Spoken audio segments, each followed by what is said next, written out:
Hey everyone, and welcome to another episode of Captain Hunter's podcast, the podcast that is dedicated towards bridging the divide between the police and the communities that they serve. Thank you so much for tuning in. Please make sure that you rate, subscribe, and share these episodes. And remember, the episodes and the podcast can be supported via Cash App, PayPal, Venmo, or the Patreon page, Captain Hunter's podcast on Patreon. Please make sure that you are following me on Twitter, CPTL Hunter, Instagram, CPTL Hunter, Captain Hunter's podcast on Facebook. I can be contacted at cptlhunter@gmail.com. So we want to jump right into it. It's our midweek encouragement session. So I hope that you all are learning something as well as being encouraged. So I want to talk just a little bit about today, just the imposter syndrome and how it relates to African Americans, and just tie it all up in a nice little neat package as to the African American experience. And as we close out African American or Black History Month. What is imposter syndrome, right? I talked before previous episodes, previous encouragement sessions about how we think about ourselves and how do we see ourselves. Well, one of the factors about this is the imposter syndrome. Now, truth be told, I heard another podcaster talking about this, and she does some type of millennial type of podcast. And she really did a great job about it. And I reached out to her to be a guest on the podcast. However, I have not heard back from her yet, but so I thought I'd give it a shot because I thought that the information really needs to get out there. And it's something that 70% of the population, of all the population, deal with. No matter what your economic or academic achievements are, people have a hard time internalizing their own success. People still see themselves as unworthy to be in certain places and in certain spaces. So even Michelle Obama, as accomplished as the Obamas were, Michelle Obama admitted that she still at times has felt and dealt with imposter syndrome. She was speaking at the Elizabeth Garrett Anderson School. It's an all-girls school in North London. Pretty funny story. Michelle Obama recalled how the Queen had dismissed royal protocol as rubbish when the Obamas visited Windsor Castle, right? She said she was panicking about how to act around in front of the Queen, and the Queen is like, listen, just get in. Asked about how she felt to be seen as a symbol of hope, Mrs. Obama told students, I still have a little bit of imposter syndrome. It never goes away. That you're actually listening to me.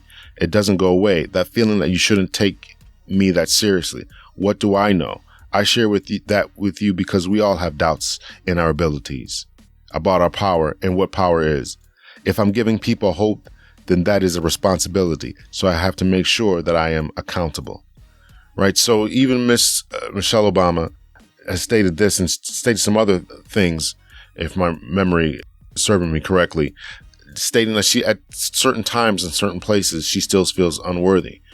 And now, just to give a quick definition as to what it is. Now, it's not something that is in the DSM. That is the Diagnostic and Statistical Manual of Mental Health Disorders. That's what it's called, the DSM. That is almost a Bible that psychologists and sociologists and psychiatrists all consult when they're trying to determine what type of mental disorder that someone would have. So this imposter syndrome has not been recognized as something that is in the DSM.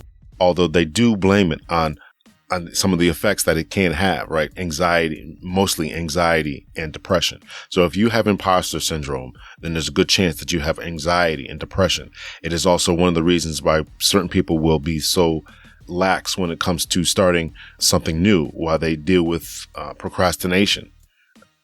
So imposter syndrome can be defined as a collection of feelings of inadequacy that persists despite evident success. Imposters suffer from chronic self-doubt and a sense of intellectual fraudulence that override any feelings of success or external proof of their competence. They seem unable to internalize their accomplishments, however successful they are in their field. High-achieving, highly successful people often suffer, so imposter syndrome doesn't equate with low self-esteem or lack of self-confidence, right? It doesn't always equate with that. In fact, some researchers have linked it with perfectionism, especially in women and among academics. So some of the thought processes that are going on when this is going on is they feel as if I must not fail. They put a huge amount of pressure on them, and therefore they feel as if one day they'll be found out that they really aren't as smart as people think that they are. They feel like they're fake, right? Despite their level of success, despite how many degrees that they have, they feel as if they should not be in the room with certain people. Previous episode, I talked about how many people who are in the military, particularly in boot camp, have to achieve, levels of fitness and pass these obstacle courses and pass these tests. That will help to eliminate these feelings of imposterism, if that's even a word, that level of where they don't feel that they are worthy or good enough as the people besides them. Well, you have to have that self-talk again and say to yourself, well, if this person passes obstacle course, and I pass this obstacle course, then I'm just as good as this person. And the truth of the matter is, if 70% of the people of the population are dealing with imposter syndrome, then if there's a class of 100 people, right, then 70 persons in that class are dealing with imposter syndrome and feeling as if they aren't good enough either. Take that. Think about that. You have to recognize imposter feelings when they emerge. Awareness is the first step to change. So ensure that you track these thoughts, what they are, and when they emerge. Rewrite your mental programs. Instead of telling yourself they're going to find you out or that you don't deserve success, remind yourself that it's normal not to know everything and that you will find out more as you progress, right? These are some of the self hacks that you can do in order to defeat imposter syndrome. Talk about your feelings. There may be others who feel like imposters too. It's better to have an open dialogue rather than harbor negative thoughts alone. Whether you want to talk to your coworkers about that, I don't know, but certainly talk to family and friends, people that you trust, and let them know how you feel. And those persons, if they're truly in your corner, will let you know that you really are worthy. You really did achieve these things. You really can do these things. Be kind to yourself. Remember that you're entitled to make small mistakes occasionally and forgive yourself. Don't forget to reward yourself for getting the big things right. I got to be honest, this is one of the biggest things that I have. I'm going to be really honest and open and say that sometimes I struggle with perfectionism, right? When I listen to former previous episodes of my podcast, and I still go over them from time to time trying to get better. I listen to them and I'm like, why did I say that? Why did I do this? Sometimes when I write things, I read the blogs over and it's like, man, how come I didn't catch this mistake? How come I did not catch that mistake? But being able to forgive yourself and learn along the way is part of the process. And I have to learn to forgive myself and not be so hard on myself, and also strive for perfection without being a perfectionist, if that makes sense. You want to seek support. You want to visualize your success, see yourself doing well, see yourself graduating, see yourself getting those high honors, see yourself getting that promotion. So there was an article in the Huffington Post in which the author discussed not only what imposter syndrome is, but the fact if you're African American, you are 10% more likely to suffer from this. And this is why it's so important. And I stress it's so important that we need to see African Americans in positions of prominence, whether it's on the TV screen, whether it's in politics, whether it's in academia, whether it's police officers, whether it's corrections officers, whether it's firefighters. We need to see other persons doing these jobs to let you know that these things are possible, and that all persons are the same, and that you can have the same opportunities and the same level of intelligence as other persons, maybe even more intelligence. And so when we don't have these people in these positions, when you walk into a room, and this has happened to many African Americans who have achieved some high level of success, when they walk into a room where there's other equally successful people and you are the only black person in the room, then you feel as if you don't belong there somehow. That's why it's extremely important that African Americans deal with these feelings of imposter syndrome, coordinate with other persons who are just as successful as they are, and collaborate with them, right? This is why they do it. Not because this is one of the reasons why they do it.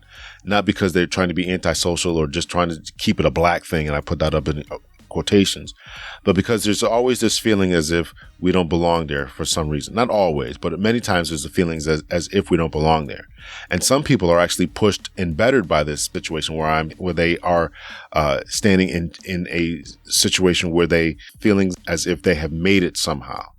I can remember a story that my uncle told me back in the 1960s. He was working for the company that he was working for. Now this is 60s. I think it was the late 60s, and he's working for a boat company.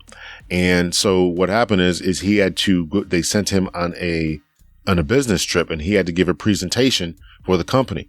Now here he is in the 1960s, a black guy going on a business trip to a hotel, stayed in the hotel, and then had to go and give a talk before all these other persons, right? And obviously the vast majority of them were white.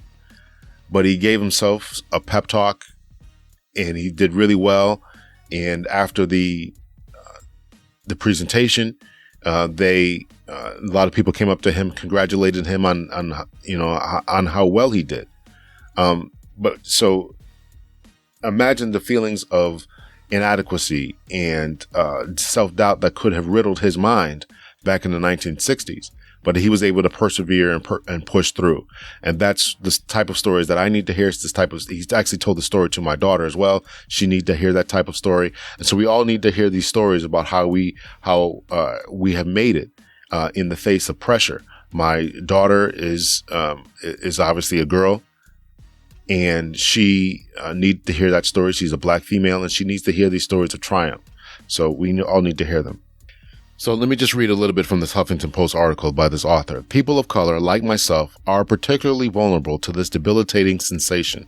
That's because for us, imposter syndrome isn't just an imaginary voice in our head. We hear it loud and clear when we receive almost daily messages from society that we truly don't belong. This feeling of otherness is a common occurrence in the workplace where, too often, we may be the only person of color present. It also transcends that. It happens in stores when we are followed around by security while shopping. It's echoed by the leader of our country and the people who support him. It occurs every time we turn on the TV, open a book, or watch a movie and don't see anyone who looks like us doing anything besides being a sidekick. The world subliminally and outrightly tells us that we don't belong, that we aren't good enough. That's why the movie Black Panther was so important, because it showed us what could be. That's why the movie Hidden Figures was so important. Neil deGrasse Tyson tells a story, the black astrophysicist, tells a story that when he was going to school, other persons were telling him that we need more sociologists, right, to study this kind of thing about racism and about our place in society and things like that. And Neil deGrasse Tyson pushed back and said, no, we need more astrophysicists and people in science to help us to understand the importance of black persons being seen in society. And I totally agree with that. I think it's incredibly important that we see more persons like Neil deGrasse Tyson's. Black kids need to see Neil deGrasse Tyson's. Black kids need to see personalities like Malcolm Nance, who worked as an NSA officer and who has written books about national security. I think that this type of thing is more important than being that typical person who comes on when there's a riot on TV and you turn on CNN and this well-educated professor who's got a history of teaching and talking about economics or whatever is only brought in to talk about the black problems or whatever. So we need to understand that we need to see diversity in academia, diversity on the TV, diversity in movies, and not just the sidekicks, but we need to be the number one superhero, Black Panther, Green Lantern, and that's why it's so, so important. So I've given some hacks, some lessons about how we defeat these feelings of insecurity. Some of them, once again, are to recognize imposter feelings when they emerge, write them down when they come, and understand what's triggering them. Rewrite your mental programs. Remind yourself that it's normal not to know everything, and you will find out more as you progress. Talk about your feelings, particularly with trusted individuals. If you do make a mistake, take that opportunity to learn from it. Don't beat yourself up. Be forgiving of yourself. Be kind to yourself. Seek support and visualize yourself being successful. Remember that if you got that college degree, you got the same college degree that everyone else in the room has stood for. The last story that I'll tell about is I can remember being, a fairly high-ranking official in the police department and sitting around, going around the room, looking at all the other persons who had. And I think this is actually before I actually got my college degree, and going around a room, visualizing that this person had a college degree, this person went to private school, this person went to private school, this person went to private school, that person went here, this person grew up in this community, that person went there. And I can remember thinking to myself, I'm just a black kid who grew up in the North End. And at this time, I did not have my college degree. And all these persons had either college degrees, or they went to private institutions, or they grew up in more affluent homes and towns, and we're all in the same room. And that was a way for me to visualize myself and know that I deserved to be in this room, because we had all passed the same test. And in fact, I had beaten some of them on the testing procedure. Not all of them, but I had beaten some of them. And of course, this is before I went and went back to school and finished up my education. So once I finished up my education, I then continued to go around the room when we sat in big meeting rooms and said, okay, these people have all these degrees. These people, I have my degree as well now. These people have gone to private school and this, that, and the other. And it was a way of me dealing with the fact that I knew that I had belonged there, right? Sometimes we have to do what we have to do in order to mentally hack our brain and say, I deserve this promotion. I deserve this position. I deserve to be in this place and in this space. So that's it. I just want to talk about imposter syndrome and how you can help defeat it. So as we finish African American History Month, Black History Month, I wanted to ask you where you are at with your journey into Black history. If you are not Black and you're listening to this podcast, have you learned anything at all this month that you think that you could retain or regurgitate in 6 months, right? In the month of June, would you be able to tell us something about Black history, right? And not just about Malcolm X or Martin Luther King, but could you tell us something about Black history? And that's really the purpose and the point of this, is for other persons to get to know Black history. And so I would encourage persons to join any type of Facebook group that deals with Black history. I'm a part of a couple, and they constantly are putting out, snippets in history, on this date happened, and not just in February, right? But on this date in May, and this date in December, and this date in November, this happened. And I think that is really important to give. There was an article in a local newspaper stating that a nonprofit is going to begin teaching Black and Latino history classes. I know a bill was shot down for mandatory Black and Latino classes in North Carolina, but they only shot it down, they being the legislature, shot down the law for teaching mandatory Black and Latino classes in high school classes because they wanted to make it mandatory. And I actually agree with that. I think that it should be more of a voluntary type of basis. And I'm hoping and assuming that many persons would. But so I'm actually going to be interviewing someone from the local community here who is teaching Black and Latino students a little bit about their history. So I think that that's really, really important. And of course, I think that all persons should go to it, not just Black and Latino kids, but white kids and Asian kids as well. And we should all learn about the history of all persons who we call neighbors and fellow citizens of these United States. In line with that, I hope that you did learn something this month. I did not do as much as I wanted to do with African American history, but as we close out this month, I wanted to read something that I hope that will resonate with you all, and that is the history of actual Black History Month. This is a fairly short article, so just listen to this. The Library of Congress, National Archives and Records Administration, the National Endowment for Humanities, National Gallery of Art, National Park Service, Smithsonian Institute, and the United States Holocaust Memorial Museum join in paying tribute to generations of African Americans who struggle with adversity to achieve full citizenship in American society. As a Harvard-trained historian, Carter G. Woodson, and I highly recommend people read his book, The Miseducation of the Negro, by Carter G. Woodson. Please go read that book.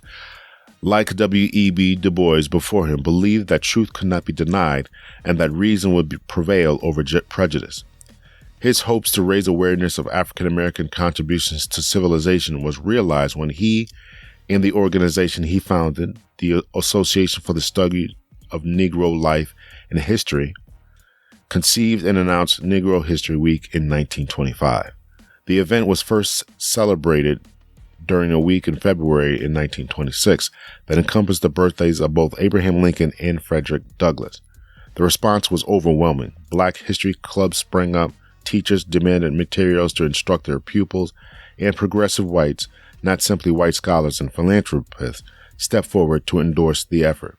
By the time of Woodson's death in 1950, Negro History Week had become a central part of African American life, and substantial progress had been made in bringing more Americans to appreciate the celebration.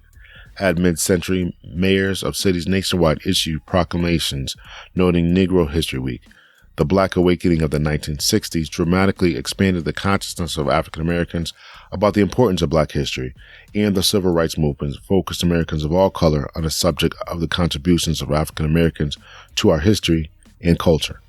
The celebration was expanded to a month in 1976, the nation's bicentennial. President Gerald R. Ford urged Americans to seize the opportunity to honor the too often neglected accomplishments of Black Americans. I want to read that again. President Ford urged Americans, not just Black Americans, but urged Americans to seize the opportunity to honor too often neglected accomplishments of Black Americans in every area of endeavor throughout our history. That year, 50 years after the first celebration, the association held the first African American History Month. By this time, the entire nation had come to recognize the importance of Black history and the drama of the American story. Since then, each American president has issued African American History Month proclamations. Now the Association for the Study of African American Life and History continues to promote the study of Black history all year. All right, so this is just a little excerpt I read from you, African American History Month.gov. Far too often, Black History Month stops at the end of February. So I'm asking you, if you're African American, dive into your history. I mentioned before that I really think that it ought to be taught in churches. Every Sunday, we would get up and we would go learn about Shadrach, Meshach, and Abednego. We would go learn about the 12 tribes of Israel, Ezra and Nehemiah, how they rebuilt the wall after the destruction of the temple, and Moses and all these other characters from the Bible. And African Americans could not tell you about their own history. And at least that was my own experiences where I grew up at. Now, I know that more progressive Afrocentric cities and cultures, particularly in New York and maybe in Chicago, places like that, they did actually talk about African American history more in depth than we did. But I think that African American history should not only be available and taught and emphasized in inner cities, in larger cities like Detroit or New York or Chicago, but it also ought to be in the smaller cities as where I live. In African American history, even if you're one Black person and living in a one-horse town in Idaho, you ought to know who and what your people are and in the sacrifices that were made. Just as a quick quiz as before we go, who remembers the 4 young girls from before? Can you think about them? It's just last week, right? You still remember who Anne Frank is, though, right? Well, just in case you were wondering, it was Addie Mae Collins, Cynthia Wesley, Carol Robertson, Carol Denise McNair, right? 3 of them were 14, and Carol Denise McNair was 11. It should never be erased from our memory. Until next time, ladies and gentlemen, still got a lot of great episodes coming up. Please make sure that you rate, subscribe, and share. And remember, the podcast can be supported through PayPal, Cash App, Venmo. Patreon page is Captain Hunter's Podcast. Follow me on Captain Hunter's Podcast on Facebook, CPTL Hunter on Twitter, CPTL Hunter on Instagram. Until next time, much love and peace.